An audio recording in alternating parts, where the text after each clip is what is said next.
es abogado, constitucionalista. ¿Cómo estás, Félix?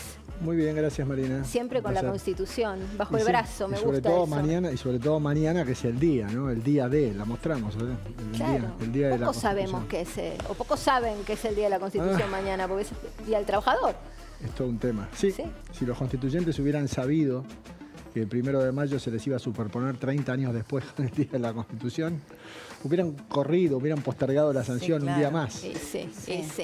¿Cómo estamos con la Constitución y todo lo que está pasando en el Congreso? ¿Cómo harías una evaluación respecto de la Ley Bases, sobre todo el polémico capítulo de facultades delegadas y la Constitución Nacional? Si es por el tema de la ley, estamos bien porque es el Congreso el que tiene que abordar todas estas cuestiones. Así que por ese lado estamos mejor que si estuviéramos hablando de un decreto de necesidad de urgencia que a mí me produce escozor. Pero está vigente el decreto de necesidad de urgencia. De hecho, la parte que había quedado sin vigencia por una medida de capítulo laboral lo mandaron al Congreso. Entonces eso le da como un aire republicano y otra legitimidad. Le da otra legitimidad. Ahora, el tema de la delegación legislativa. Y la delegación legislativa y los decretos de necesidad de urgencia son tumores cancerígenos que le inocularon, si me escuchara Eduardo Menem, a quien tanto aprecio, pero se enojaría. Pero para mí son tumores cancerígenos que le han inoculado a la Constitución en 1994, porque los dos constituyen ejercicio presidencial de facultades legislativas. Entonces, cuando acá vemos que se le delegan, cuando el Congreso le delega al presidente facultades propias, acá hubo 4 delegaciones, financiera, económica, administrativa y energética.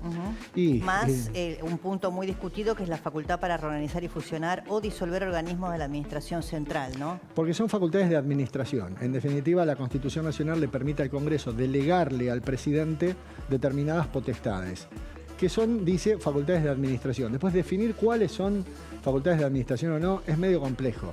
Y entonces ahí es una bolsa en la que puede entrar un poco de todo. Se salvaron como 15 organismos públicos a instancias de pedido de distintos legisladores, ¿no? No sé, CONICET, Banco Nacional de Datos Genéticos, bueno, temas de cultura, el INCUCAI, el INTA, es decir, hay algunos organismos que quedaron como excepción a la facultad del presidente de fusionar o eliminar directamente. Quedó uno que estaba dando vueltas por ahí, que no está en la ley, o por lo menos creo que no había sido expresamente expuesto, que es el Instituto de Banco Genéticos. Sí. Que ese habían protestado porque siempre como queda dentro de la posibilidad de ser eliminado. Después finalmente el gobierno dijo que no, pero que el gobierno diga que no, eso tiene que quedar escrito en una ley, ¿no? Sí. Así que esto da como un poco de escosor, pero todos los presidentes han tenido facultades delegadas. Sí, salvo un periodo de Macri, si no me equivoco. Salvo el periodo de Macri. Un periodo de Macri que ahí fue, bueno, por la fuerza que hizo en ese momento Lisa Carrió, ¿no? Claro.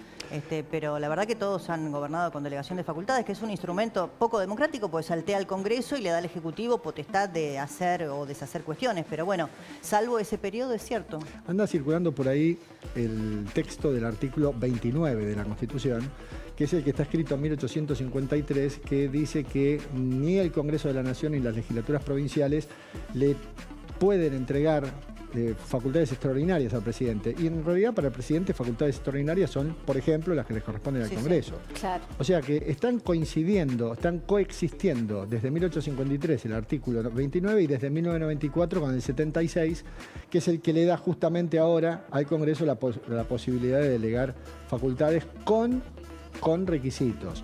Que sea en materia de administración, que sea por tiempo determinado. Sí, nunca en temas electorales. ¿Nos das un segundito, Félix, para seguir apuntándonos a estas cuestiones tan interesantes, para escuchar a Espert, a ver qué está pasando en este momento? Hay un cruce entre Espert, Heller y uno de los legisladores de la izquierda, me parece. La otra preocupación suya, que a este blanqueo sea en dólares, eso implica rechazar nuestra moneda de ninguna manera, es así, sino todo lo contrario, es darle la seguridad a la persona que regulariza activos que no se le va a licuar, como ha ocurrido en Argentina, con nuestros salarios, el capital de trabajo a las empresas, los ahorros de las personas, las jubilaciones de los jubilados. En ese sentido, el proyecto de ley que estamos discutiendo no va de ninguna manera contra las atribuciones que la Constitución le da a este Congreso, que es establecer y reglamentar un banco federal con facultad de emitir moneda, el 7511 hacer sellar moneda, el 7519, etcétera. Así que me parece que su preocupación carece de fundamento, así que por lo tanto rechazamos sus observaciones. Con respecto a la diputada Tabela también no vamos a tomar en cuenta sus consideraciones. Las mismas consideraciones haría sobre los comentarios de la diputada Estrada, que están muy en consonancia con el diputado Heller. Y con respecto a lo que dijo el diputado Aguirre, mire, de ninguna manera este proyecto de ley pretende, como usted dice, blanquear mugre, venta de armas. Me parece que usted confunde lo que es lavado de dinero con blanqueo, son dos cosas completamente diferentes, ¿no? O sea, podemos discutir si le gusta o no el blanqueo, pero esto no es lavado de dinero de ninguna manera. De hecho, en la ley se toman todos los recaudos para eso, ¿no? Así que, por lo tanto, señor presidente, rechazamos las modificaciones sugeridas con los argumentos que recién he dado. Gracias. Bueno, ahí está Expert. Están, si yo no me equivoco, en el título 2, que es el régimen de regularización de activos.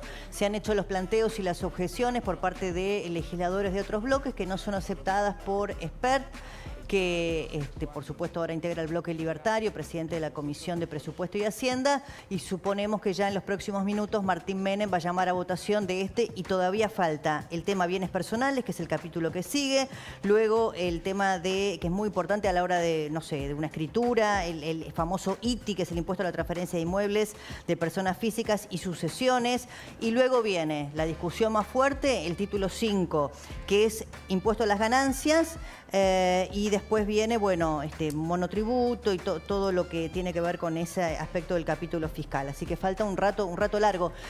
Luis, vos recién decías, bueno, acá el gobierno ha logrado hasta ahora con un objetivo claro cerrar las cuentas públicas, lo que es el déficit cero, que el presidente sostiene recurrentemente que no se negocia. Ahora, vos recién comentabas también que venís de los Estados Unidos, que están mirando esto porque es una señal importante, parcial hoy, si se aprueba todo en el Congreso de gobernabilidad. Una prueba de gobernabilidad para ellos. Pero ¿qué pasa con la sostenibilidad del programa en función del déficit cero, que es hasta ahora el norte único que ha marcado el presidente? Primero yo te diría que no tenemos déficit cero. Tenemos superávit fiscal. Ajá. Y si uno analiza con lupa el tema de las cuentas públicas, en la Argentina el tema del presupuesto financiero, como su palabra lo indica, se hace por el principio de la caja, no el de vengado. ¿Qué quiere decir? Que si yo tengo una deuda de 100 y no la pago, eso no entra en el cálculo del superávit o del déficit fiscal. Pero más allá de eso, todavía estamos lejos del déficit cero, pero estamos mucho mejor. Y lo que yo te comentaba fuera del aire es que se ha logrado una cosa muy importante, que es que la gente tome conciencia que el Estado, como estuvo en la Argentina en los últimos 50 años, con un populismo nefasto, es inviable, ¿no? ¿Cuántos años de decadencia, no? Y cuántos años perdidos, pero bueno, hasta acá llegamos. Wow. Hasta acá llegamos. Marina me preguntaba, bueno, ¿qué le falta al plan, sí, no? Bueno, primero te diría que no hay plan, esa es la verdad. Acá lo que hay es un tema fiscal que está muy bien, que es condición necesaria para lograr estabilidad en un país como el nuestro que no tiene moneda, porque el peso no es moneda, porque no es instrumento de ahorro. Entonces, es una condición necesaria, pero no necesaria y suficiente. Nos permitís un segundito, Luis, sí, porque ahí veíamos el contador, en el Congreso están votando el tema del blanqueo, que es muy importante, ¿no? A ver si... Abstención, la diputada Mariela Coleta. Abstención. Abstención, la diputada Margarita Stolbizer. Abstención, la diputada Dania Tabela. Abstención. Abstención.